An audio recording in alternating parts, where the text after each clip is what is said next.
దేవుడు ఎప్పుడు అన్యాయస్తుడు కాదు, దేవుడు ఎప్పుడు పక్షపాతి కాదు.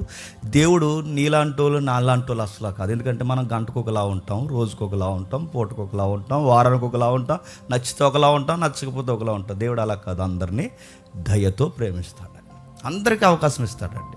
నీకు నీకు నీకు నాకు అందరికి అవకాశం ఇస్తాడు. అలాగే అవకాశం ఇచ్చాడు. వాళ్ళు తప్పు చేసినా వాళ్ళు దూరం పెట్టాడు. ఎవరిని? ఆదాము అవ్వని.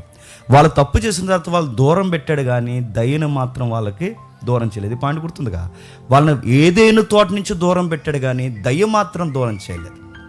ఆ దయను వారికి దూరం చేయలేదు కనుకే, వాళ్ళు తప్పు చేసిన తర్వాత దూరం పెట్టిన దయ వాళ్ళకి దూరం చేయలేదు కనుకే అవ్వమ్మ ఏమని మాట్లాడుతుంది? యెహోవా దయ వల్ల. నిజంగానే యెహోవా దయ లేకపోతే బిడ్డలను కనగలరా? దేవుడు దయ లేకుండా బిడ్డలను కనడం అనేది సాధ్యమయ్యే పనా? అవ్వమ్మ రైట్ స్టేట్మెంట్ ఇచ్చింది. యెహోవా దయ వలన నేను బిడ్డను సంపాదించింది అంటే ఆయన దయ ఉంది, ఆయన కృప ఉంది.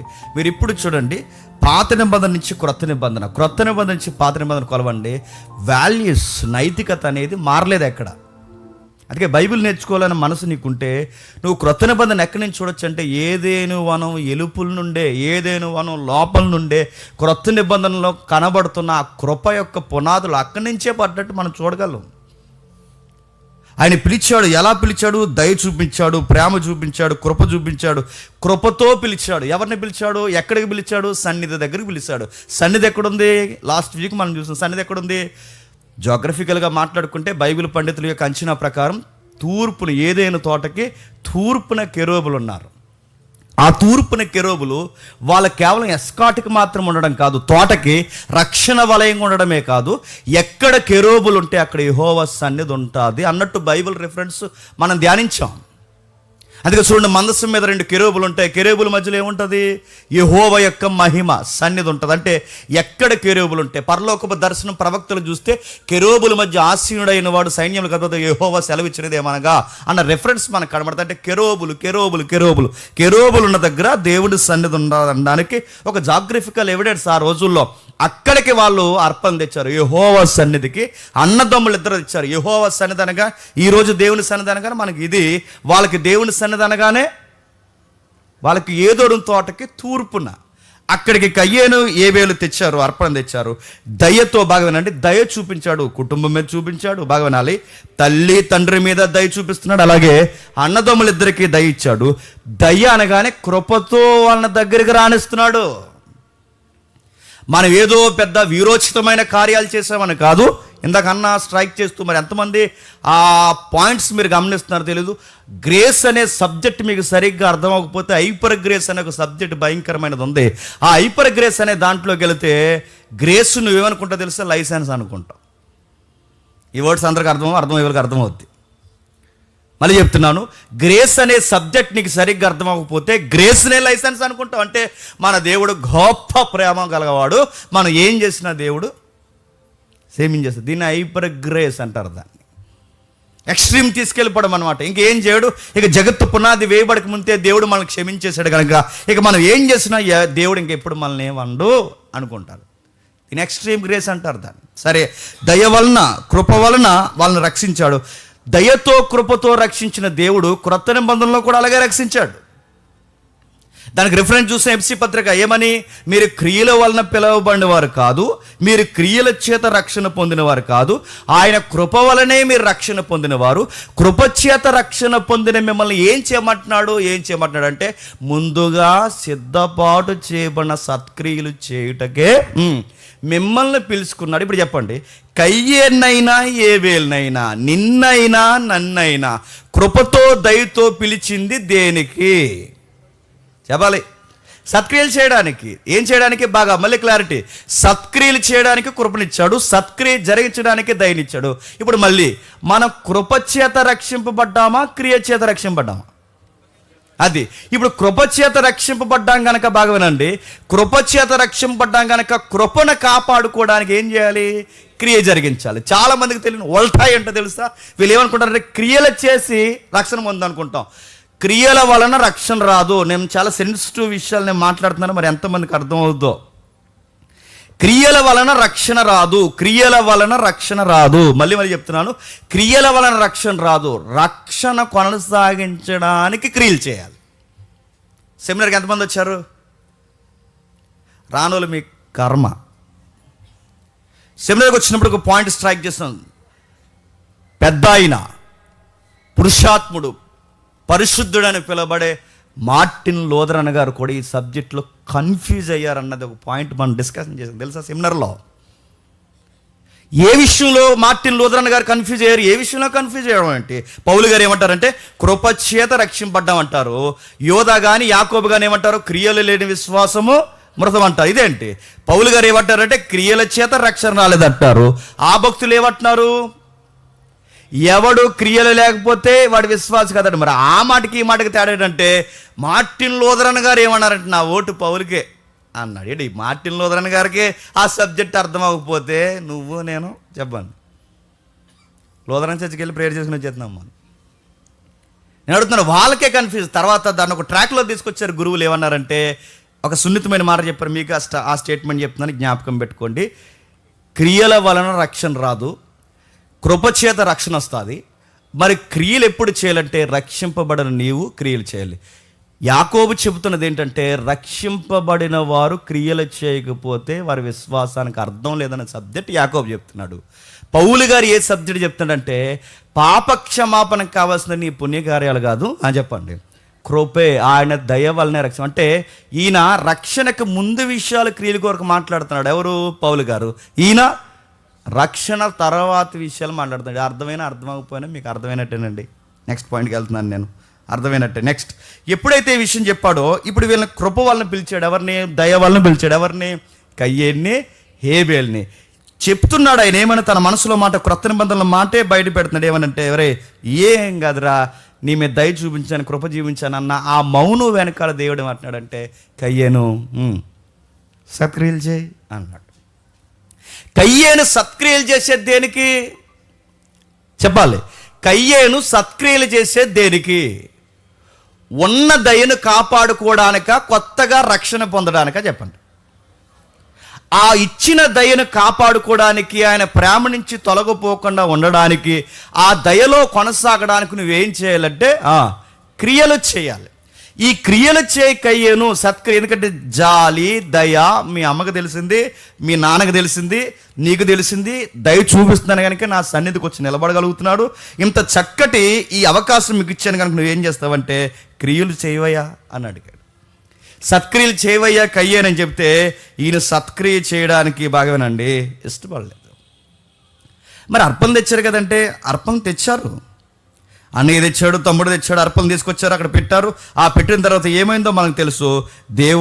దేవుడు తమ్ముడిని ఇష్టపడ్డాడు చెప్పండి, అన్నయ్యని ఇష్టపడలేదు. అక్కడ మనకు పాయింట్స్ మనం మాట్లాడుకుంటూ ఒక మాట మనం అన్నాం. ఆ మత్తయి సువార్త ఆ అధ్యాయం కూడా మనం జ్ఞాపకం చేసుకున్నాం. ఎంతమంది గుర్తుందా? 5వ అధ్యాయం గుర్తుందా? నీ సహోదరుడి మీద వ్యాజ్యం ఉన్నాయల్లా నువ్వు గొప్ప కానుకలు నాకు తేవద్దు, కానీ ముందు ఆ కానుకలు అక్కడ పెట్టేసి చెప్పండి, ముందు అడిగి సారి చెప్పిరా అన్నాడు దేవుడు. అంటే ఆది కాండంలో జరిగిన ఆ పరిస్థితి క్రొత్త నిబంధన కూడా ప్రభు జ్ఞాపకం చేస్తున్నాడంటే అప్పుడు కయ్యేని ఎలా డీల్ చేశాడో చెప్పండి, ఈ తరం కయ్యేల్ని కూడా దేవుడు అలాగే డీల్ చేస్తాడు. మనం ఎలా అంటాం చెప్పిన, హృదయంలో పగలు, ప్రతీకారాలు, అసూయలు, కొంతమంది మనకు నచ్చకపోవడం ఇవన్నీ పెట్టేసుకుని మనం వచ్చి మోకాళ్ళు వేసి ప్రభురాత్రి భోజనంలో గొప్ప దేవా నీకు స్తుతి కలుగును గాక అనగానే దేవుడు పరలోకం ఉంటుంది, ఒరే అవ్వ ఒరే నీ ముందు అడుగు సారీ చెప్పరా, ముందు వాళ్ళతో సమాధానం పడరా, నిన్ను ఎవడరా ప్రభురాత్రి భోజనంలో చేయలు మంచమన్నది, నిన్నెవర్రా నాకు అర్పులు నిమ్మన్నది, నిన్నెవర్రా నన్ను గిఫ్ట్లు తెమ్మన్నది. ముందు నీ సహోదరిని, నీ నైబర్ని నువ్వు లవ్ చేయలేనప్పుడు నువ్వు ఎందుకురా నా సన్నిధికి వచ్చి? ఇదే విషయాన్ని ప్రభు చెప్తున్నాడు. ఇదిగో జాగ్రత్త, ముందు నీ సహోదరుని తిడుతున్నావా, వేస్ట్గా అంటున్నావా, పబ్లిసిటీ చేస్తున్నావు, ఏమన్నా నీ సహోదరుల మీద, నీ సహోదరి మీద ఏమన్నా తేడాగా మాట్లాడుకుంటూ తిరుగుతున్నావా, డిగ్రేడ్ చేసి మాట్లాడుతున్నావా, వెరుదుడా అంటున్నావా, అలాంటోడు ఎలాంటోడు అని చెప్పుకుంటూ తిరుగుతున్నావా, ఏమంటున్నావు? నీ బలిపీఠం దగ్గరికి వచ్చినప్పుడు నీకు ఏమైనా జ్ఞాపకం వస్తున్నాయా? ఒకవేళ నీకు జ్ఞాపకం వస్తే ముందు వాడితో పోయి సమాధానపడు. ఈ విషయాలు మనం ధ్యానించాం. తర్వాత అందులో మనం ధ్యానించాం కయ్యేను ఎందుకు నాశనం అయిపోయాడంటే కేవలం చెప్పండి తన సహోదరుడి మీద అసూయ, జెలసీ వల్ల నాశనం అయిపోయాడు. బిలాము ఎందుకు నాశనం అయిపోయాడు అంటే ఇశ్రాయేలుని చూసి జెలసీ అంటే ఆ ఫీల్ తన యొక్క సంపద కావాలనుకున్నాడు, నాశనం అయిపోయాడు.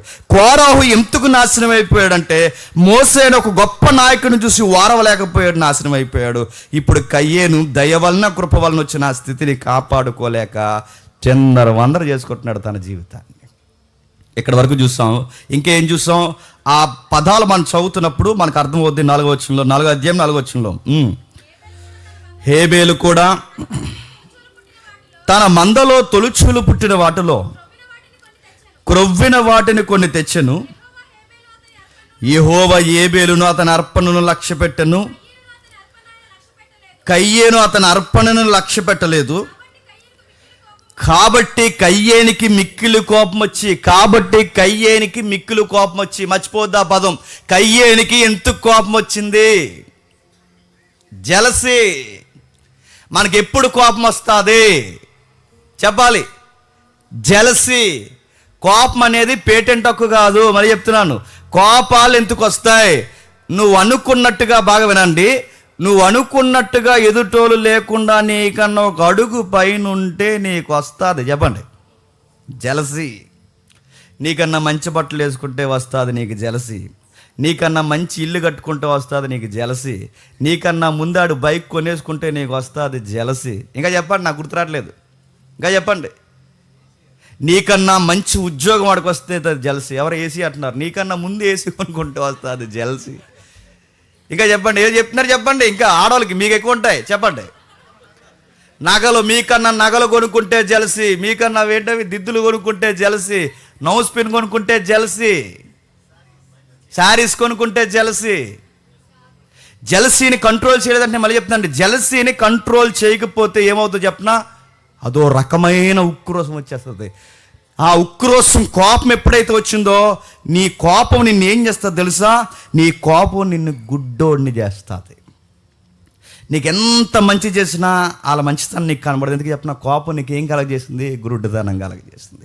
వాళ్ళని గూర్చి ఎంత మంచి మాట్లాడినా నీకు ఆ చెవులకి మంచి కనబడదు. ఎందుకు చెప్పిన? నీ కోపం నీకు ఏం కలగజేసింది? చెవిటితనం కలగజేస్తుంది. నీ కోపం నిన్ను ఏం చేసింది తెలుసా? నేను పిచ్చోడిని చేసింది చివరికి, నీ బుర్ర పాడు చేసింది చివరికి. కయ్యేనిగాడికి వచ్చిన జెలసీ చివరికి ఆడిని ఏం చేసింది చెప్పండి? గుడ్డోని చేసింది, చెవిటోని చేసింది. చివరికి దేవుడే వచ్చి మంచి చెబుతున్నా మంచి కూడా వినబట్టలేదంటే అసూయ ఉన్న వాళ్ళకి మంచి మాటలు ఎక్కుతాయా?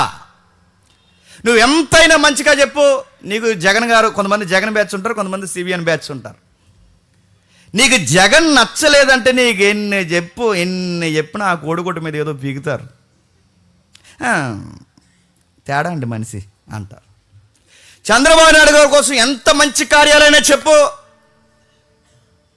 ఎంతైనా సీనియర్ కానండి అలా మళ్ళీ ఏకలు పీకుతారు. మీరు గమనించండి, ఏదో ఒకటంటే మైండ్లో నువ్వు ఎప్పుడైనా గుర్తుపెట్టుకో, నువ్వు ఒకటి ఫిక్స్ అయిపోయావో, నీకు ఒక మనిషి నచ్చలేదో, నీకు జెలసీ స్టార్ట్ అయిందో, నీకు ఎన్ని చెప్పు నీ పేడ బొరక అర్థం అవ్వో. నీకు ఎవరు నచ్చుతారు చెప్పనా? మీరు చెక్ చేసుకోండి. నేను మళ్ళీ చెప్తున్నాను, చెక్ చేసుకుని ఈ సబ్జెక్టులు మళ్ళీ దృష్టాంతాలుగా ఎందుకు రాశాడు? దుష్టులు కనుక ఎందుకు రాశాడు ఇవన్నీ మీరు చెక్ చేసుకొని. కావాలంటే నీకు ఎవరు ఫ్రెండ్స్ అయిపోతారు చెప్పనా? మీరు గమనించండి, నీకు ఎవరు ఫ్రెండ్స్? నీకెవడైతే నచ్చనోడు, బాగా నీకెవడైతే నచ్చడో అలా ఆడే ఇంకొకడు ఎవడైనా నచ్చకపోతే ఆడు నువ్వు ఫ్రెండ్ అయిపోతారు. మీకు బెస్ట్ ఎగ్జాంపుల్ చెప్పండి, యేసుక్రీస్తు వారిని, బాగా వినండి, యేసుక్రీస్తు వారిని సిలువేయడానికి అప్పటి వరకు ఏ రోజుకి ఫిలాతుకి పడదంట. ఇద్దరు ఈక్వల్గా ఒకే వ్యక్తిని ద్వేషించేసరికి వీళ్ళిద్దరు ఏమైపోయారట? ముస్తఫా అయ్యారట. చూసారు? మీకు అర్థమవుతుందంటే ఫ్రెండ్స్ ఎలా అవుతారంటే అసూయని బట్టి ఫ్రెండ్స్ అవుతారు, జెలసీని బట్టి ఫ్రెండ్స్ అవుతారు, ఏకమైపోతారు. నేను మళ్ళీ చెప్తున్నాను, ఇవి గనక మీరు కంట్రోల్ చేయకపోతే మీరు ఏమనుకుంటాను కూడా నేను సీరియస్ చెప్తున్నాను, ఎగిరిపోతారు. అసూయని గనక మీరు కంట్రోల్ చేయకపోతే మళ్ళీ చెప్తున్నాను, నాశనం అయిపోతారు. కయ్యేని గాని తినేసింది అదే, బిలాముని తినేసింది అదే, కోరాహుని మింగేసింది అదే, దైవమే ఇలలోకి వస్తే సిలివేసిందే ఆ అసూయే. శాస్త్రులు పరిశీలికి జ్ఞానము ఈదుల్లో కేకలు వేస్తున్నా వాళ్ళకి ఆ జ్ఞానవాక్కులు చెవికి వినపడకపోవడానికి ఆయనంటే అసూయ. ఆ పండితులకి యేసు ప్రభు వారు నచ్చకపోవడానికి కారణం ఆయనంటే అసూయ. అసూయ పిచ్చోళ్ళని చేస్తుంది, అసూయ చెవిటోళ్ళని చేస్తుంది, అసూయ గుడ్డోళ్ళని చేస్తుంది. అసూయ మంచిని కూడా వినకుండా అదో రకమైన పొగరబెట్టిన మనిషిగా నేను పాడు చేస్తుంది. అసూయ ఎక్కడ తాగుతుందా? అసూయ కోపంగా మారితే కోపం పాపమైతే పాపం చెప్పండి గర్భం ధరిస్తే ఆ గర్భం ధరించింది అది మరణాన్ని కంటాది. కన్నాడు కయ్యను, మరణాన్ని కన్నాడు. కండమే కాదు, కయ్యను తన సొంత తమ్ముడిని చెప్పండి చంపేశాడు. ఘోరాతి ఘోరంగా చంపేశాడు. అలా ఎలా వస్తుందండి అసూయ అంటే బైబిల్లో కొన్ని క్యారెక్టర్స్ ఉన్నాయి, టకా చెప్తాను, త్వరగా ముగించుకునే ప్రయత్నం చేద్దాం.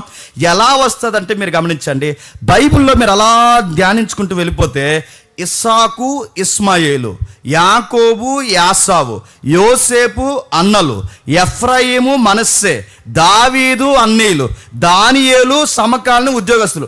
ఇవన్నీ మీకు చదువుతుంటే అక్కడ ఏమర్థం అవుతుందండి? ఏమర్థం లేదని అర్థమైంది, చెప్తాను వినండి. ఇస్సాకు ఇస్మాయిల్ బాగా వినండి.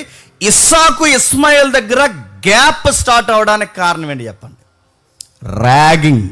ర్యాగింగ్, జలసీ, తక్కువ చేయడం, డిగ్రేడ్ చేసి మాట్లాడడం, కుదురంగా ఉన్న కాపురాన్ని కుదురంగా ఉంచుకోకుండా ఉన్న పాటను వాళ్ళు బయటికి గెంటి వేయబడ్డానికి వాడి అమ్మకే, బాగా మళ్ళీ చెప్తాను ఏమనుకోకండి, వాళ్ళ అమ్మకే అతగాడుకున్న దరిద్రపు లక్షణం ఏంటో తెలుసా చెప్పండి?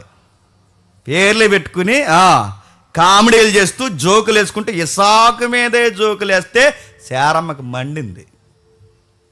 నువ్వు పంపిస్తావా నన్ను పంపించమంటావా అన్నది. అది కాదే అన్నాడు. అది కాదు ఇది కాదు ఆవిడ నేను తెలుసుకో అన్నాడు. ఇంకా కాపురంలో గలివీలు అయిపోయింది. ఉమ్మడి కుటుంబం కాస్త ఏమైపోయింది చెప్పండి? సింగిల్ కుటుంబం అయిపోయింది. రాకాసు కుటుంబంగా ఆలపోయారు, ఈ కుటుంబంగా ఏలకపోయారు. చక్కగా ఉన్న కాపురాన్ని పాడు చేసుకున్నది ఇస్మాయేలు ఇస్సాకు దగ్గర ఈ నేపథ్యం జలసి. రెండవది యాకోబు యాసావు. తమ్ముడి మీద కోపం వచ్చిందండి. ఈయన గారు ఎత్తుకెళ్ళి ఈయన కొనాలని మరి వేరే సబ్జెక్టు. ఈయన గారు ఎత్తుకెళ్ళి ఈయన కొన్న తర్వాత ఇదంతా జరిగిన తర్వాత ఈయన నాది లాగేసుకున్నాడేంటి? జలసి. ఇక్కడ ప్లేస్లో ఎవరు కనబడతారు చెప్పనా? కొంచెం ఆత్మీయంగా ఆలోచించండి.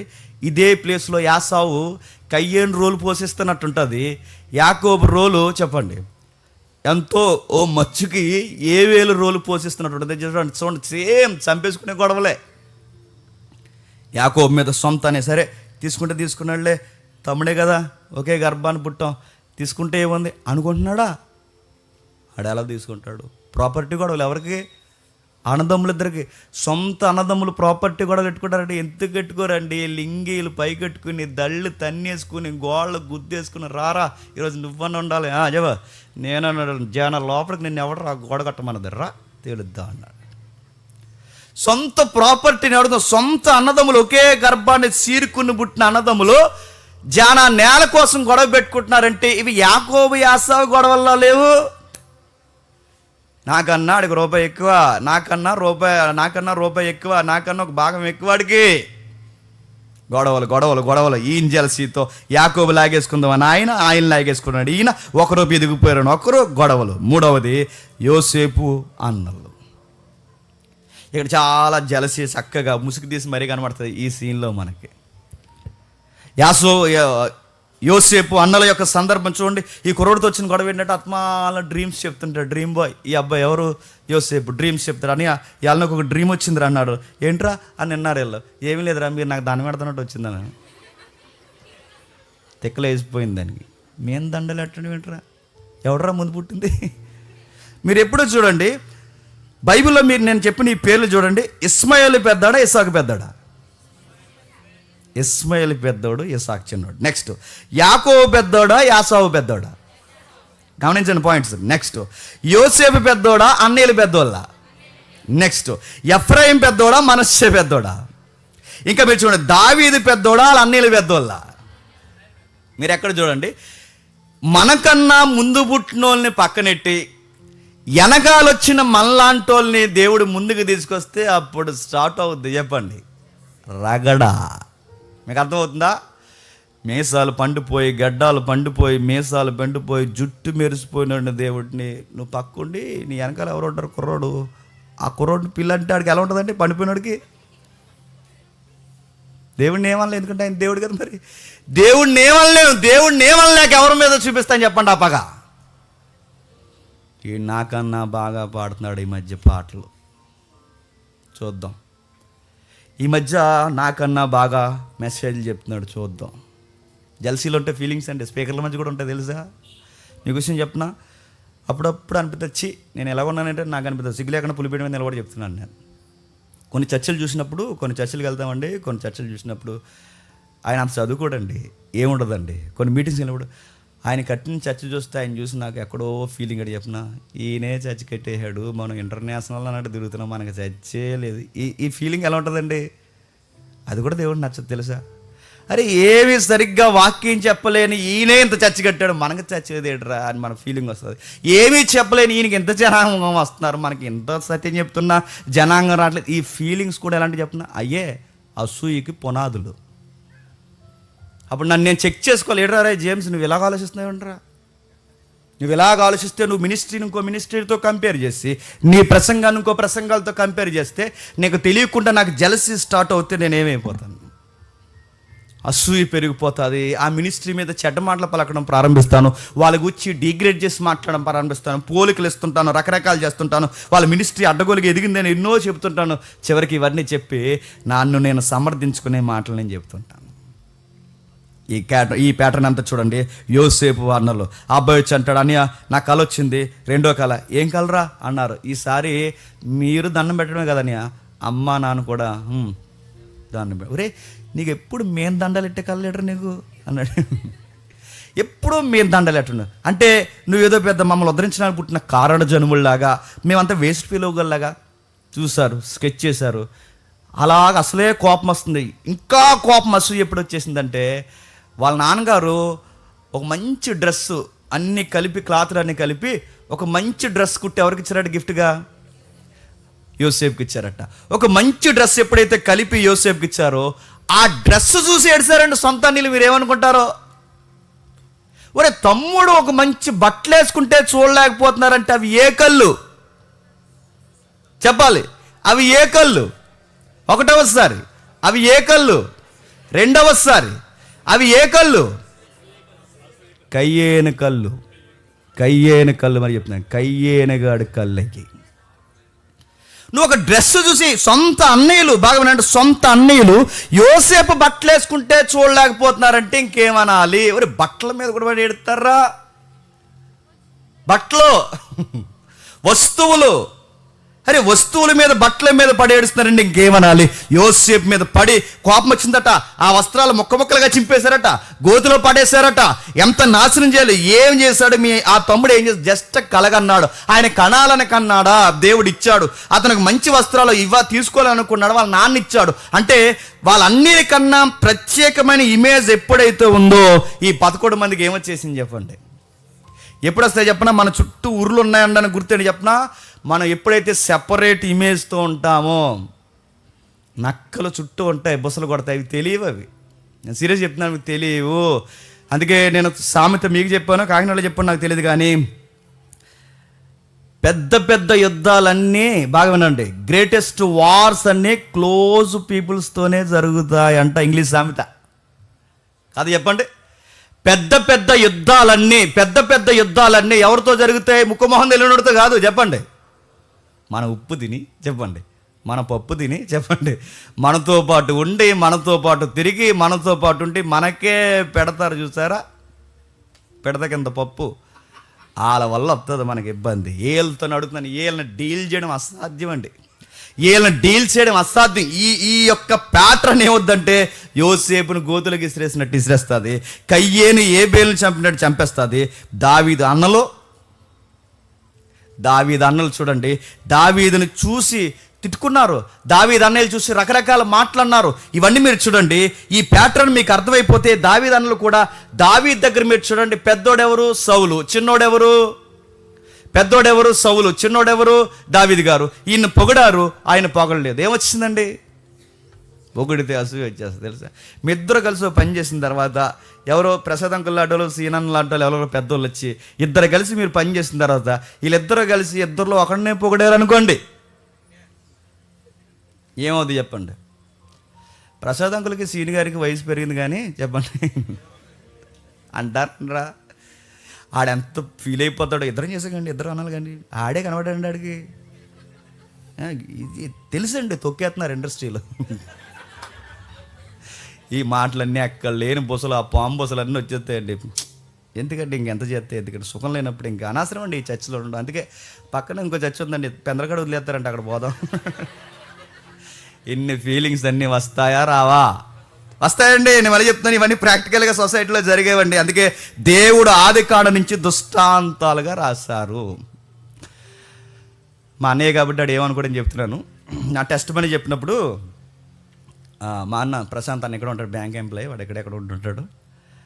వాడు నా అరెస్ట్ టైంలో నా కోసం వాడు సెలవులు పెట్టుకుని చాలా కీ రోల్ పోషించి, నిజంగా నేను బయటకు వచ్చేంత వరకు వాడికి మనశ్శాంతి లేకుండా తిరిగి, వాడు చక్కగా నేను బయటకు వచ్చేదో వాడి మొహంలో ఆనందం లేదు. ఆ టైంలో నా బెయిల్ కోసం చాలా కష్టపడ్డాడు. అయితే టెస్ట్ మనీలో నేను వాడి కోసం చెప్పలేదు, నిజంగా చెప్పలేదు. ఎందుకంటే నా అన్న కోసం నేను చెప్పకూడదు. మరో విషయం ఏంటంటే శ్రీకాంత్ అన్న కోసం కూడా చెప్పలేదు. ఒక సురేష్, ఆ సెంటిమెంట్ విషయం మాత్రమే నేను చెప్పి ముగించేశాను. తర్వాత నాకు కొన్ని మాటలు వినబడ్డాయండి. చూసావా ఎంత చేసావు నువ్వు అసలు నీ గురించి అనగానే, అరే వీళ్ళు కూడా ఇలా అనుకుంటారా అనగానే నాకు ఎలా ఉంటుందండి. వాడు నా బ్లడ్, నేను చెప్పాలండి. ఇలాంటివన్నీ చూస్తున్నప్పుడు ఏమనిపిస్తుంది చెప్పిన, అంటే కొన్ని విషయాలు కొన్ని మెచ్యూర్గా అర్థం అవ్వంటే అర్థం అవ్వు. కొన్ని విషయాలు మెచ్యూర్గా ఆడనుకోలేదండో, ఆడికి ఎక్కించిన వాళ్ళు మాటలు నేను చెప్తున్నాను. ఆడికి అలాంటి ఫీలింగ్స్ ఉండవు. మళ్ళీ చెప్తున్నాను, ఇవన్నీ చూస్తున్నప్పుడు ఏమనిపిస్తుంది అంటే, ఇవన్నీ చూస్తున్నప్పుడు కొన్ని విషయాలు మనం ఎంత ఎక్స్ప్లెయిన్ చేసినా అర్థం కావు, ఎంత వివరించినా అర్థం కావు. ఎందుకు అలా ఫీల్ అవుతారంటే ఆ బెంచ్, ఆ హోదా, ఆ పేరు, ఆ సౌండ్, ఆ యొక్క ఇచ్చే గౌరవం, హానర్ చేసి చూస్తారా, అది దక్కాల్సింది మనకు దక్కకుండా పక్కోలకు దక్కిందో చెప్పండి, వచ్చేస్తుంది. ఏంటి చెప్పండి, అసూయ వచ్చేస్తుంది. ప్రతి వారం ముగింపు ప్రార్థన ఎంఎస్ గారికి నేను ప్రార్థన ఇచ్చి, ప్రతి వారం ఎంఎస్ గారికి ముగింపు ప్రార్థన ఇచ్చి ఒక వారం మానేశాను. తర్వాత ఎంఎస్ గారితో వచ్చి ఒక కొత్తగా వచ్చినడికి ఇచ్చాను. ఎలా ఉంటే చెప్పండి, ఉండకూడదు గాక చెప్తున్నా. ఉదాహరణగా అన్న పేరు చెప్తున్నాను, ఏమనుకోకండి. ఎలా ఉంటుందండి ఫీల్ ఎవరు? రెగ్యులర్గా టిన్నుకు పాటించి సడన్గా ఆపేసాం అనుకోండి. ఇప్పుడు టెక్నికల్ ప్రాబ్లమ్ ఆపేసాం, టిన్నుకు లేదు, ఒకవేళ ఉంటే సడన్గా పాడేవాళ్ళు ఎవరు ఉన్నారు కూడా సడన్గా ఆపేస్తే, నేను అడుగుతున్నాను పెద్ద, మళ్ళీ చెప్తున్నాను, పెద్ద పాపాలు జరిగిపోవడానికి ఏవో పెద్ద కారణం అవసరం లేదండి. ఈ లోపల చూస్తే దరిద్రం ఉంది, అది పతనం అయిపోయిన హృదయం, ఈ పతనం అయిపోయిన మైండ్, అది నేను అదో రకంగా చేస్తుంది. నేను చెవిటోని చేస్తుంది, నేను గుడ్డోని చేస్తుంది, రకరకాలుగా చేసి నిన్ను నాశనం వైపుకి నడిపిస్తుంది. ఈ విషయం అంతా మీకు గుర్తుంటే ఎఫ్సి పత్రిక ఏం చెప్తున్నాడు చూడండి. ఎఫ్సి పత్రిక 4వ అధ్యాయం, త్వరగా ఎఫ్సీలకు రాసిన పత్రిక 4వ అధ్యాయం, ఎఫ్సీలకు రాసిన పత్రిక 4వ అధ్యాయం మొదటి 3 వచనాలు చూద్దాం. కాబట్టి మీరు సమాధానమును బంధము చేత ఆత్మ కలిగించు ఐక్యతను కాపాడుకొనుడి, శ్రద్ధ కలిగిన వాడై ప్రేమతో ఒకరిని ఒకరు సహించుచు, మీరు పిలువబడిన పిలుపునకు తగినట్టుగా దీర్ఘశాంతముతో కూడిన సంపూర్ణ వినయముతోను సాత్వికముతోను నడుచుకునవలనని ప్రభువుని బట్టి ఖైదీనైన నేను మిమ్మల్ని బతిమాలుకొనుచున్నాను. ఎంత మంచి మాటలు రాస్తున్నాడు చూడండి. మీకు ఏమనిపిస్తుందో తెలియదు కానీ, కాబట్టి మీరు సమాధాన బంధము చేత ఆత్మ కలిగించు ఐక్యతను కాపాడుకొనుటయందు, బాగా వినండి, బంధాలు సహవాసాలు కాపాడుకుంటే గాని చెప్పండి నిలబడవుగాక నిలబడవు. కాపురాలైనా స్నేహాలైనా సంఘాలైనా ఏదైనా కాపాడుకుంటే కానీ నిలబడవు. వాటిని కాపాడుకోవడానికి మరో పత్రికలు అంటాడు, వాటిని కాపాడుకోవటకు ప్రేమించుటకు ప్రయాసపరుడేటి. ప్రేమించడానికి కూడా ఏం పడాలట? ప్రయాస. ప్రేమించిన ప్రయాస అంటే అదో పట్టాన రాదు, లోపల నుంచి దాన్ని ప్రాక్టీస్ చేయాలి, ప్రేమించాలి, సహించుకోవడం నేర్చుకోవాలి. నీకంత మెచ్యూరిటీ ఎదుటోళ్ళకు ఉండదు. నువ్వు అనుకున్నట్టుగా వాళ్ళు బిహేవ్ చేయరు. దాన్ని నువ్వు కాపాడుకోవడానికి నువ్వేం చేయాలి అంటే ప్రాక్టీస్ చేయాలి. ఐక్యతను కాపాడుకోవడానికి శ్రద్ధ కలిగిన వారు. అయ్యో ఈ మాట అంటే ఏమనుకుంటారో, అయ్యో ఈ మాట అంటే బంధాలు దూరం అవుతాయేమో, అయ్యో ఇప్పుడు ఈ విషయంలో మనం ఇలా బిహేవ్ చేస్తే ఏమవుతుందో, దీన్ని శ్రద్ధ అంటారు. దీన్ని అలా కాకుండా పిచ్చుకోపాలు అసూయలు లోపల పెట్టుకుంటే ఇలా అనుకుంటారు కొంతమంది. అంటారు ఎవరు చెప్పాల్సిన అవసరం లేదు, ఇక్కడ ఎవరు చెప్పం. ఇవన్నీ ఎలా ఉంటాయి తెలుసా? ఎవరు చెప్పాలి, ఎవరు చెప్పి చేయాలి, ఎవరికి మేము ఎవరితో మాట్లాడాలి, ఈ మాటలన్నీ కలిపే మాటలు అంటారు, ఎడగొట్టేసే మాటలు అంటారు. చెప్పండి, వాళ్ళకి మనం అకౌంటబిలిటీ ఉండడం ఏంటండి? చెప్తారు సంఘ పెద్దలు అయితే, వాళ్ళకి అకౌంటబిలిటీ ఉంటాం మనం. ఈ మాటలు ఎలా ఉంటాయి తెలుసా? నువ్వు ఎక్కడో ఏదో పెట్టుకుని మాట్లాడుతున్నావు, ఆ కయ్యేని గడి స్వభావం ఏదో వచ్చింది, గుడితనం వచ్చింది, చెవిటితనం వచ్చింది, నీకు మంచి చెప్పని నీ బుర్రకి ఎక్కట్లేదు, నువ్వు ఎలా తయారయ్యావంటే రాను రాను ఏదో అసూయ లోపల పెట్టుకుని ఆ అసూయలో నుంచి, ఆ బేస్మెంట్ మీద నుంచే నీ మాటలు వస్తున్నాయి. అర్థమైపోతుంది, ఎందుకంటే ఈ స్కానర్ పెట్టి చూస్తుంటే తెలిసిపోతుంటుంది నీ బిహేవియర్ చేంజ్ అయింది, నీ మాటలు తేడాగా వస్తున్నాయి, నీ యొక్క సహవాసాలు మారుతున్నాయి, ఇవన్నీ తెలిసిపోతుంటాయి. ఎప్పుడు లేని ఈ మధ్య మీ ఇద్దరు ఎందుకు స్నేహితులు అయ్యారు? మీ ఇద్దరికి ఒకడు పడ్డు, ఆడు ఆ పొరిగింటోడి ఏదో మీకు ఫైనాన్షియల్ కూడా ఉంది కదా, ఆడు పడ్డు, మీ ఇద్దరు ఫ్రెండ్స్ అయిపోతారు. ఇవన్నీ మీరు ఎక్కడ చూడండి ఈ దారుణాలన్నీ మనకు కనబడుతుంటాయి. అందుకే ప్రేమతో ఒకడినొకడు సహించు, మీరు పిలువబడిన పిలుపునికి తగినట్టుగా దీర్ఘశాంతంతో కూడిన సంపూర్ణతతో సాత్వికముతో నడుచుకొనవలనని ప్రభువుని బట్టి ఖైదీనైన నేను మిమ్మల్ని బతిమాలుకొనుచున్నాను. ఒక వ్యక్తిని మంచిగా హ్యాండిల్ చేయడం నేర్చుకోండి. అదే కదండి కంటెంట్. అక్కడ ఒక వ్యక్తిని మంచిగా చూడడం నేర్చుకోండి. నిజంగా చెడ్డోడే, మరి నీ మంచితనం ఏమైంది? నిజంగా వాళ్ళ దరిద్రులే, నీ మంచితనం ఏమైంది? కయ్యేని చూసినట్టు ఎవరు చూడలేదు చెప్పనా? ఏబేలు చూడలేదు. యోసేపు బాగుండే, యోసేపు అన్నలు చూసినట్టు ఎవరు చూడరు చెప్పనా? యోసేపు చూడటం. దేవుడు ఎందుకు ఈ చిన్నోళ్ళని ఇష్టపడ్డాడు? బైబిల్లో అందరూ చిన్నోళ్ళే, మీరు చూసారా? ఈ చిన్నోళ్ళని ఎందుకు ఇష్టపడ్డా చెప్పనా? వీళ్ళ పేరుకి పెద్దోళ్ళే తప్ప, చెప్పండి, వీళ్ళకి మెచ్యూరిటీ లేదు. ఇదే ప్యాటర్న్లో నిజంగా కయ్యేని అర్పణ ఇష్టపడి ఏబేలు అర్పణ ఇష్టపడకపోతే ఏబేలుకి ఆ యాటిట్యూడ్ ఉండే అవకాశం ఉందా? యోసేపు అన్నల జుట్టు యోసేపుకి దక్కింది, యోసేపు అన్నల జుట్టు యోసేపుకి దక్కింది. రివెంజ్ తీసుకోవచ్చు, తీర్చుకున్నాడా? అందుకే నచ్చారు. గుర్తుపెట్టుకోండి, దేవుడికి ఎందుకు నచ్చుతారంటే ఆయన కోరుకున్న విశ్వాసమును బట్టి. ఏబేలు అర్పణ ఎబ్రీ పత్రిక అంటది విశ్వాసమును బట్టి. కయ్యేను అర్పణ చెప్పండి వాడి యొక్క కొలతలను బట్టి తెచ్చాడు. కొలతలు అంటే నేను నచ్చలేదు, వాడు నచ్చాడు. దేవుడు ఉన్నాడని నమ్మి, ఆ దేవుడికి ఏది జరిగినా ఆయన చిత్తమే సిద్ధించుగాకని నమ్మిన వాడు హేబేలు అయితే, నా చిత్తమే సిద్ధించుగాకని అర్పణ తెచ్చినాడు చెప్పండి కయ్యేను గడు. అందుకే ఫెయిల్యూర్ అయిపోయాడు. నువ్వు ఏదైనా ఇచ్చినప్పుడు, ఎవరికన్నా ఏదైనా చేసినప్పుడు గుర్తుపెట్టుకోండి, ఎవరికన్నా ఏదైనా సహాయం చేసినప్పుడు దాని గురించి చెప్పకండి. ఆ పూటకి అన్నం ఏదో సహాయం చేస్తావు, అది కూడా చెప్పుకుంటావా? ఆ పూటకి ఏదో బట్ట ఏదో సహాయం చేస్తావు, అది కూడా చెప్పుకుంటావు? చెప్పకండి. ఎందుకంటే చెప్పుకున్నావంటే నీ చిత్తం ప్రకటించుకునే పని చేస్తున్నావు.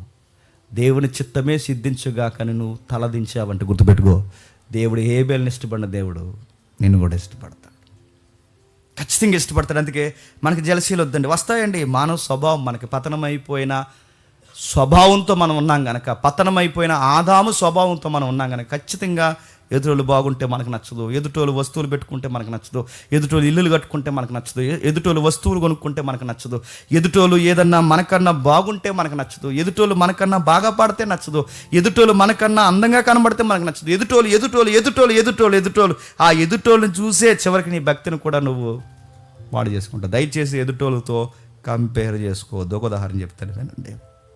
ఎవరైనా చిన్నప్పటి నుంచి మీ పక్కనే పెరిగిన కుటుంబాల్లో పెరిగిన వాళ్ళు ఉన్నారనుకోండి, ఆ పక్కనే చిన్నప్పటి నుంచి మీ పిల్లలు మీరు కుటుంబాలతో పెరిగిన వాళ్ళు సడన్గా ఒక రోజు ఒక 10 years తర్వాత మీకు ప్రత్యక్షమై ఏం చేస్తున్నారు అని అడగగానే, మేము పని దగ్గర సెటిల్ అయ్యాం, ఆయన కూడా జాబ్ అనుకూలంగా ఉంది, నాకు కూడా జాబ్ అనుకూలంగా ఉంది అనగానే, ఇప్పుడు మీ అబ్బాయి ఎక్కడున్నారు అని అడగగానే, మా అబ్బాయి యుఎస్ఏలో సెటిల్ అయ్యాడండి దేవుని దయ వల్ల అనగానే, ఎవరు అబ్బాయి గుర్తొస్తాడు చెప్పండి? మీకు అర్థమవుతుందో లేదో? ఇద్దరు గోళీలు ఆడుకున్నారు చెప్పండి, ఇద్దరు షెడ్యూల్ ఎగరేషన్ తిరిగారు, వీడు యుఎస్ఏలో ఉన్నాడు, మా యదవ మాత్రం చెప్పండి. అక్కడ స్టార్ట్ అవుద్ది అసూయ. వాళ్ళ అబ్బాయితో మీ అబ్బాయిని కంపేర్ చేసిన, వాళ్ళ ఉద్యోగాలతో మీ ఉద్యోగాలను కంపేర్ చేసిన, ఒక్కటేటండి, నువ్వు అదొక రకమైన మైండ్ సెట్స్తో నువ్వు ఏది కంపేర్ చేసుకున్నా, నువ్వు ఒప్పుకున్నా ఒప్పుకోకపోయినా అది కయ్యేను లక్షణమే. ఈ స్వభావం ఉందో లేదో రేపు నుంచి చెక్ చేసుకోండి. ఈ స్వభావం మీలో ఉందో లేదో రేపు ఇంటికి వెళ్ళిన తర్వాత చెక్ చేసుకోండి. నీ ఫ్రెండ్ నీకు దగ్గర వాళ్ళందరూ నీకన్నా బాగున్నప్పుడు నీ మైండ్ ఏం చెప్తుందో ఒకసారి చెక్ చేసుకో. బాగులేరా మనోడిగా బాగున్నాడు అనిపిస్తే నిజంగా చెప్తున్నాను, నువ్వు చాలా మంచివాడివి. బాగులేరా అనిపించట్లేదంటే నువ్వు చాలా తేడాగాడివి. మనోడే కదరా ఆడు బాగుంటారు రేపు మనం కూడా బాగుంటాం అనుకుంటే నీ మనసు బాగుంది. ఏంట్రా ఈ మధ్యాడు బాగానే ఎదిగిపోతున్నాడు అన్నావంటే నువ్వు కయ్యని గాడికి మొదటి వరుసలో తమ్ముడివి, గుర్తుపెట్టుకో. ఏది కంపేర్ చేయొద్దండి, ఏ విషయాన్ని కంపేర్ చేయదు. మీ మేలు కోరి మన మేలు కోరి దేవుడు మనకి దృష్టాంతంగా ఉన్న సంగతులు చెప్తున్నాడు. జాగ్రత్త. మీ పక్కింటి వారు సడన్గా మీ పిల్లలు ఇంకా స్థిరపడకుండా ఉన్నప్పుడు, వాళ్ళ పిల్లలు డాక్టర్లు ఇంజనీర్లు అయిపోయినప్పుడు, వాళ్ళు సక్సెస్ అయ్యారని నీ దగ్గరికి వచ్చి చెప్పినప్పుడు నీ రియాక్షన్ ఎలా ఉంటుందో ఒకసారి చెక్ చేసుకో. వాళ్ళ పిల్లలు బాగున్నారని నీ పిల్లల దగ్గర వచ్చి చెప్తున్నప్పుడు నీ రియాక్షన్ ఎలాగుందో జ్ఞాపకం చేసుకో. ఈ విషయాల్లో నువ్వు జాగ్రత్త లేకపోతే మళ్ళీ చెప్తున్నాను, అడుగడుగున నువ్వు కయ్యేని ఎక్స్పోజ్ చేస్తావు దేవుడికి. కయ్యేను పేరుకి చచ్చిపోయేమో కానీ ఈ జనరేషన్లో కయ్యేను ఇంకా చాలా మందిలో చెప్పండి ఆడు బతికే ఉన్నాడండి. ఆ కయ్యేను ఇంకా అందరిలో చాలా మందిలో బతికే ఉన్నాడు. అందుకే జలసి అనేది తీసేయండి, అసూయ అనేది పక్కన పడేయండి, చూసి ఓరవలేదంత పక్కన పడేయండి. ఇలానే మీరుంటే దేవుడికి నచ్చరు. ఇంకేమన్నాడు? యోహాను సువార్త ముగించేద్దాం. చూడండి, యోహాను సువార్త 13వ అధ్యాయం ముగించేద్దాం. యోహాను సువార్త 13వ అధ్యాయం 12వ వచనం నుండి. యోహాను సువార్త 13వ అధ్యాయం మళ్ళీ చదవమ్మా. వారి పాదములు కడిగి తన పై వస్త్రము వేసుకొని తర్వాత ఆయన మరలా కూర్చోండి, నేను మీకు చేసిన పని మీకు తెలిసినదా? బోధకుడనియు ప్రభు అనియు మీరు నన్ను పిలుచుచున్నారు. నేను బోధకుడను ప్రభువును గనక మీరు ఇట్లు పిలుచుట న్యాయమే. కాబట్టి ప్రభువును బోధకుడైన నేను మీ పాదములు కడిగిన ఎడల మీరును ఒకరి పాదాలు ఒకరు కడుక్కోండి. ట్రెడిషనల్గా పెడతారండి చాలా చర్చిల్లో. నేను కూడా అనుకుంటున్నాను అందరం కలిసి ఇది ఆమోదయోగ్యం అయితే పెట్టాలండి. ఎందుకు చెప్పినా సరిగ్గా ఇది ట్రెడిషనల్గా పాటించిన, సాంప్రదాయంగా పాటించిన ఒక విధంగా చాలా మేలు జరుగుతుంది తెలుసా. సరిగ్గా ఎవడెవడికి పడదో వాళ్ళు ఒకరిని కడగమనాలండి. మనకు అర్థమవుతుంది కదా వీళ్ళిద్దరికి పడదు అని. అర్థమవుదా? సరిగ్గా వాళ్ళ దగ్గర బేసిన పెట్టాలండి, కడుక్కు. నేను చెప్తున్నానండి, నిజంగా మనసు పనిచేస్తే ఆ రోజు నీ పాదాలు నీకు పన్నోడు పట్టుకున్న వెంటనే నీకు ఆత్మదేవుడు పనిచేస్తే సారీరా నా వల్ల ఏదైనా జరుగుంటే క్షమించరా అంటావు. జరగాలండి ఇలాంటివి సంఘంలో. మన మోజెస్ డాని మనకి ఎడిటింగ్ చేస్తున్న వంశీ ఉన్నాడు చూసారా, వీళ్ళిద్దరికీ పడదు. వాళ్ళిద్దరు ఇప్పుడు కలుసుకున్నారు చెప్పనా? వాళ్ళ చర్చిలో 31st పాదాలు కడుక్కుంటున్నప్పుడు అప్పుడు మరి ఏదో మాట్లాడుకోలేదు, మరి సిగ్గేసి వాళ్ళిద్దరు మాట్లాడుకుని ఏం చేస్తున్నావు బ్రో అన్నాడట. ఎడిటింగ్ చేస్తున్నాను బ్రో అన్నాడు వంశీ. ఏం ఎడిటింగ్ బ్రో అన్నాడు. అనిపిస్తున్నారు బాబు నీలాంటి కోసమే జేమ్స్ అని ఎదుగుతున్నాడు రా నాయన అన్నాడు. అంతే, ఇద్దరు కలిశారు, ఆత్మీయత వచ్చింది. చూసారు కొన్ని ఈవెంట్స్. అందుకని అనుకుంటాను తగ్గించుకోండి. ఆడికి నేను ఎట్టడం ఏంటి? ఆడికి కూర్చుంటే నేను రైస్ వడ్డించాలా? ఆడికి కూర్చుంటే నేను సాంబార్ వేయాలా? ఏమండి ఆడికి ఇంకా బంతివరకు వేస్తాను, అది తర్వాత చేయను అంటాం. కూర్చో, ముందు నువ్వు వాడి దగ్గరికి వెళ్ళు, వాడితోనే మాట్లాడు, వాడితోనే కలగ చేసుకో. వాడెంత తప్పించుకునే ప్రయత్నం చేసినా నువ్వు మళ్ళీ చెప్తున్నాను, అవసరమైతే ఆడు చేయి పట్టేసుకో. ఎక్కడ వెళ్తున్నావు అని పట్టుకో. లవ్వుకు పన్నోడు ఎవడుంటాడు చెప్పండి? ప్రేమకు దొరకనోడు ఎవడుంటాడు చెప్పండి? చిన్నప్పుడు ఇది మా వదిన చూస్తే బాగుంటుంది. చిన్నప్పుడు నేను చాలా చిన్నోడిని, మా వదిన మీద చిటికి మాడి కోపమించేవాడిని. నేను పెళ్ళి అయింది కొత్తలో కోపం ఎక్కువ కదా, నేను ఆవిడతో సరిగ్గా మాట్లాడేవాడిని కాదు. మా అన్నయ్య తిట్టేవాడు కదా, నేను మన తెగ తిట్టేవాడిని. అంటే చిన్నపిల్లోడిని మా వదిన వెనకాల నుండి వచ్చి నన్ను ఇలా ఒకేసారి పట్టేసుకుని ఎక్కడికి వెళ్తున్నావు నాతో మాట్లాడకుండా అని అడిగింది. దెబ్బకు నేను ఫిదా. ఇంకా మధుతో ఇంకా ఆ రోజు నుంచి నాకు కోపం లేదు. మధురి మీద నేను ఆ రోజు చాలా చిన్నోడని నాకు బాగా గుర్తు. ఇలా పట్టేసుకుని ఎందుకు నీకు అంత కోపం, చిన్న పిల్లోడివి అని నన్ను అడిగింది. ఆవిడ మీద ఒక్కసారి కోపం పోయింది. ఎప్పుడైనా మీకు ఎవడైనా నచ్చలేదు అనుకోండి, డీల్ చేయండి అలాగా. వెనకాల నుంచి వెళ్ళి పడేసుకోండి ఇలా. పడేసుకున్న తర్వాత దొరుకుతారంటే ఆడు మనసు ఉన్నవాడైతే నిజంగా మారుతాడండి. మనసు లేనివాడైతే చెప్పండి ఆడి కయ్యని గల్లగా నాశనాన్ని ఆడే కోరుకుంటాడు. మంచి విషయాలు జరుగుతాయండి ప్రభు చెప్తాడు. ఇంకేముంది, ఇవేం చేయట్లేదంటే ఇశ్రాయేల్ ఏం చేస్తున్నారంటే చూడండి, ప్రభు చెప్తున్నాడు, మీలో ఒకరిని ఒకరు తగ్గించుకోండి, ఒకరినొకరు ప్రేమించుకోండి. నేను ఎలా చేస్తున్నాను మీరు కూడా అలాగే చెయ్యండి. నేను ఎలాగున్నాను మీరు కూడా అలాగే ఉండండి. మీకు పన్నోళ్ళ దగ్గరికే ముందు వెళ్ళండి, ప్రేమించండి, సమాధానపడండి. ఇది కాపాడుకుంటే కానీ ఉండదయ్యా. ప్రేమ అంటే మీరు ఏదనుకుంటున్నారు? కాపాడుకుంటే కానీ ఉండదు, ప్రయాసపడితే కానీ ఉండదు, శ్రద్ధ కలిగి ఉంటే కానీ ఉండదు. సహవాసాలు అంటే ఏమనుకుంటున్నారు? కాపాడుకోవాలి. కోడి పిల్లల్ని కాపాడుకున్నట్టు కాపాడుకోవాలి, పిల్లల్ని కాపాడుకున్నట్టు కాపాడుకోవాలి. సహవాసాలు అంటే అయ్యో ఈ మాట అంటే బాధపడి ఎక్కడ బేటలు వాస్తాయో కాపాడుకోవాలి. బాధ్యత అది. వాటి విషయంలో చాలా జాగ్రత్తగా ఉండాలి. ఎవరితోనూ ఏ విషయాల్లో బంధాలు చెడగొట్టుకునేలా ఉండకూడదట. ఇది చేయకుండా లాస్ట్ క్లాస్లో మనం ఒక రిఫరెన్స్ చూసాం. వేలాది నదులంతా చెప్పండి విస్తార తైలం ఇస్తున్నా, వేలాది పొట్టల్ని ఇస్తున్నా అంటే ప్రభు అన్నాడు, ముందు మీ అర్పణలు కాదు, మీ పొరుగుల దగ్గర నీతి న్యాయాలు జరిగించండి. ముందు వాళ్ళని ప్రేమించి అప్పుడు తండి. వీళ్ళు ఏమంటున్నారు చెప్పిన, కయ్యేలాగా నదులంతా తైలం తెమ్మంటావా, వేలాది పొట్టేళ్ళు తెమ్మంటావు అంటే ప్రభు అన్నాడు, కయ్యేని గడు ఎలాగే తెచ్చాడు.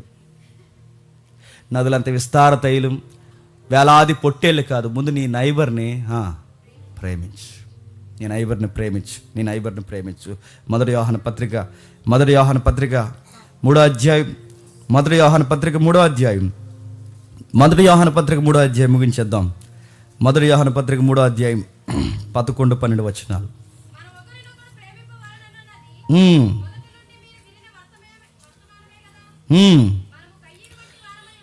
మనము కయ్యేని వంటి వారమై ఉండరాదు, వాడు దుష్టిని సంబంధి అయి తన సహోదరుని చంపును. ఎంత ఘోరమైన మాట చూడండి. ఎప్పుడు ఆది కాండము, ఎప్పుడు క్రొత్త నిబంధన, ఎప్పుడు యోహాను పత్రికలు, ఆ కాలానికి ఈ కాలానికి వేల సంవత్సరాలు. ఈ వేల సంవత్సరాలు దాటిపోయిన ఎవరిని జ్ఞాపకం చేస్తున్నాడు? మనం కయ్యేని వంటి వారమై ఉండరాదు, వాడు దుష్టుని సంబంధి తన సహోదరుని చంపెను. వాడు అతన్ని ఎందుకు చంపెను? తన క్రియలు చెడ్డవి, తన సహోదరుని క్రియలు నీతి గలవై ఉండిన గనుకునే కదా చంపే. ఏం కంపేర్ చేస్తున్నారు చూడండి. వీడు క్రియలు బాగున్నాయి, ఇతని క్రియలు బాగున్నాయి, అతని క్రియలు బాలేదనేగా చంపేశాడు కయ్యేను. ఇతని క్రియలను బట్టి దేవుడు ఇష్టపడ్డాడు, దయతో కృపతో రక్షించుకున్న తర్వాత ఇదే క్రియలు ఎవరిని చేయమన్నాడు దేవుడు? నువ్వు చేయి. నువ్వు కూడా సత్క్రియలు చేస్తే మీ తమ్ముడిని ఇష్టపడిన నేను కూడా ఇష్టపడతాను. అసలు గొడవ ఎవరితో పెట్టుకోవాలి చెప్పినా? కయ్యేను దేవుడితో పెట్టుకోవాలండి. ఆడెందుకు నచ్చాడు, నేనెందుకు నచ్చలేదు, ఇద్దరం తెచ్చాం కదా, ఏంటి గొడవని దేవుణ్ణి అడిగితే బాగుండు. కానీ అడగాల్సిన వ్యక్తిని అడగకుండా చెప్పండి ఆ పక్కనున్న తమ్ముడు మేము పడిపోయాడంటే ఎంతకన్నా అసూయ ఉంటుంది చెప్పండి. క్రియలు ఎప్పుడు మనం చేసినట్టుగా పక్కోళ్ళు చేయలేదనుకోండి మనకు కోపం వస్తుంది. వాళ్ళు ఉన్నట్టుగా మనం ఉండలేకపోతున్నాం అనుకోండి మనకు కోపం వచ్చేస్తుంది. వాళ్ళ క్రియలు మనకన్నా మంచివి అనుకోండి, వాళ్ళ మీద మనకి అసూయ వచ్చేస్తుంది. అసూయలో ఏం మాట్లాడుతూ ఇంక నోటికి అదుపు ఉండదు, నీ కోపానికి అదుపు ఉండదు, నువ్వు ఎలాంటి నిర్ణయాలు తీసుకున్నావు అదుపు ఉండదు, నీ కళ్ళు కనబడవు, చెవులు వినబడవు, నీ నోరుకి అదుపు ఉండదు. ఒక్కటేంటి చివరికి నువ్వు పూర్తిగా చెప్పండి, పూర్తిగా ఎలా మారిపోతావు చెప్పనా? లకలక కాదు చెప్పండి, పూర్తిగా కయ్యేనులా మారిపోతావు. పూర్తిగా కయ్యేను స్వభావం వచ్చేస్తుంది. అందుకే చెప్తున్నాడు, జాగ్రత్త, నీలో ఈ అసూయ ఉందేమో, నీలో ఈ ప్రాబ్లం ఉంటే కనుక ఈరోజే తీసే. ఈ ప్రాబ్లమ్స్ నీలో కనబడితే వీడికి పెద్దపేటకు తీసే. దేవా నిజంగా ఉంది ప్రభా, నాకు ఈ ప్రాబ్లం ఉంది, నేను చూడలేకపోతున్నాను, నాలో ఆ స్నేహభావం ఉండలేకపోతుంది, నా ఫ్రెండ్ బాగుంటే నేను చూడలేకపోతున్నాను, నా తమ్ముడు బాగుంటే నేను చూడలేకపోతున్నాను, నా సొంత వాళ్ళే బాగుంటే నేను చూడలేకపోతున్నాను. ఇలాంటి ప్రాబ్లమ్స్ నాకు ఉంది. ఇది నాకు నీకే కదండి, ప్రపంచానికి ఉన్న అతిపెద్ద ప్రాబ్లం ఏంటి చెప్పండి? జెలసీ. ఇదే ప్రాబ్లం. ప్రపంచానికి ఉన్న అతిపెద్ద ప్రాబ్లం ఇదే. ఈ అతిపెద్ద ప్రాబ్లం ఇదే. ఈ అతిపెద్ద ప్రాబ్లంలోనే ప్రపంచమంతా నడుస్తుంది. అందుకే చూడండి, రాజకీయాలు అసూయతో ఏం నడుస్తున్నాయి, కాపురాలు అసూయతో ఏం నడుస్తున్నాయి, స్నేహాలు అసూయతో ఏం నడుస్తున్నాయి, ఎదుటి వ్యక్తిని చూడలేని అసూయ, వారవలేని తనంతో నడుస్తున్నాయి. కయ్యేనికి పట్టిన గతి అసూయ ఉన్న ప్రతి ఒక్కడికి చెప్పండి ఆలస్యం అవచ్చు కానీ ఖచ్చితంగా పడతాది. ఇక చివరగా నిన్నెవరైనా తక్కువ చేసి నీ ఎదుటోళ్ళని ఎక్కువ చేస్తే, నేను రాసుకున్న పాయింట్స్ మీకు చదువుతున్నాను. నిన్నెవరైనా తక్కువ చేసి ఎదుటోళ్ళని ఎక్కువ చేస్తే చెక్ చేసుకో. ఇదే స్కేల్. నీ హృదయం సంతోషిస్తుందా, దుఃఖిస్తుందా? చెక్ చేసుకో. గుర్తింపు కొరకు నీ ఎదుటి వారి కన్నా ఎలాగైనా నువ్వు ఉండాలని కోరుకుంటున్నావా? జాగ్రత్త. నువ్వు అనుకున్న గుర్తింపు నీకు దక్కకపోతే ప్రాబ్లమ్స్ నీలో స్టార్ట్ అయిపోతాయి. నీకైనా ఎవరైనా తక్కువగా ఉంటే, నీకన్నా ఎవరైనా ఎక్కువగా ఉంటే సంతోషించు. నీకన్నా ఎవరైనా తక్కువగా ఉంటే నీ కలిగింది పట్టుకెళ్ళి చెప్పు, ఆడికి పెట్టు. కోపాన్ని సమాధి చేయి. అది పాపంగా మారకముందే దాన్ని సత్క్రియగా మార్చే. పాపం చేయకుండా నువ్వు అదుపు చేసుకో. మరణానికి దారి చూపకుండా నీ శత్రువును కూడా మిత్రుడిగా మార్చుకో. దృష్టాంతాలుగా రాయబడిన ఈ సంగతులు నీకు నాకు ఏం చెప్తున్నావంటే, కయ్యనిగడ ఇంకా తిరుగుతున్నాడు లోకంలో, జాగ్రత్త. నీ యొద్దకు అస్సలు రానివ్వకు. మనం ఎప్పటికీ ఏబేలు వంటి వారమై ఉండాలి. విశ్వాసమును బట్టి దేవుణ్ణి ఎదుర్కోవాలి. నాకన్నా ఒకడు బాగుంటే సంతోషిద్దాం, నాకన్నా తక్కువగా ఉంటే నాలాగాడు ఉండాలని నాకు కలిగింది తీసి వాడికి పెడదాం. ఇదే క్రైస్తవ్యం. గుర్తుపెట్టుకోండి, ఇదే క్రిస్టియానిటీ. ప్రభు అదే నేర్పించాడు. నీకు 2 ఉన్నాయా? ఒకటి ఇచ్చే. ఆ 2 వేసుకున్నా నెక్కిరిత్తు దొరక్కో. నీకు బాగా ఫుడ్ ఉందా? కొంచెం వాడికి పెట్టు. నువ్వు కలిగి ఉన్నావా? వాడికి చూపించు, వాడికి చక్కగా ఆదరించు. అరే అందరూ ఒకే స్థితిలో ఉంటామరా, బాగుండాలని అని కోరుకో. ఇలా ఎప్పుడైతే ఉంటుందా మినిస్ట్రీ బాగుంటుందండి, ఇలా ఎప్పుడైతే ఉంటుందా కాపురం బాగుంటుందండి, ఇలా ఎప్పుడైతే ఉంటుందా స్నేహాలు బాగుంటాయి. ఇలా ఎక్కడైతే ఉంటారో వాళ్ళ టీం యాటిట్యూడ్ చాలా బాగుంటుందండి. ఆ టీంలో కానీ, కాపురంలో కానీ, సంఘంలో కానీ ఒక్క కయ్యని కూడా ఉంటే చాలు, మొత్తం మనమంతా చెప్పండి చెడిపోదు. అట్టివారు మన సంఘంలో ఎవరు ఉండగుండునుగాక. మన సంఘంలో అందరూ ఏబేలు విశ్వాసం కలుగుండునుగాక. దేవుడు కోరిన ప్రేమ ఎల్లకాలం ఏరులై మన మధ్య పారునుగాక.